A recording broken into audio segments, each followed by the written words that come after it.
Govoriti danas o ulozi domaćina na panelu Srbija naša porodica stvar je velike odgovornosti, ali i ponosa. I onih najdubljih emocija koje pre svega rodoljublje, a potom i porodica izazivaju. Jer ako bismo u jednoj rečenici opisali šta je Srbija kroz vekove bila i šta mora ostati, onda bi to upravo bila porodica. Fondacija za srpski narod i državu upravo zato veruje da je borba za Srbiju mnogo više od politike. To je borba za vrednosti, za očuvanje identiteta, za pravo da budemo svoji, za društvo u kome će porodica biti najsigurnije mesto.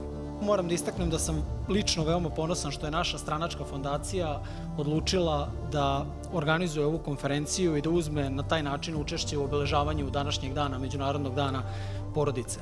A naši zapadni partneri pokušavaju da nas uvere da je normalno, pa čak i poželjno, da se muškarci izjašnjavaju kao žene i suprotno, da mama nije mama, da tata nije tata, već da su roditelj 1 i roditelj 2 i da veronauci nije mesto u školama. Od nas se očekuje da sve to prihvatimo i to se predstavlja kao poštovanje evropskih vrednosti, a to je zapravo upravo negiranje evropskih vrednosti. Naš narod vekovima je uspeo da opstane pod udarima velikih sila i imperija, upravo zahvaljujući pravoslavnoj veri, upravo zahvaljujući tradicionalnoj porodici, i našu državu nije sačuvala ni brojnost našeg naroda, ni moćno oružje koje smo imali u svojim rukama, već našu otadžbinu su sačuvale upravo naše majke i očevi, naše bake i deke, naši sinovi, sestre i braća i naša vera pravoslavna.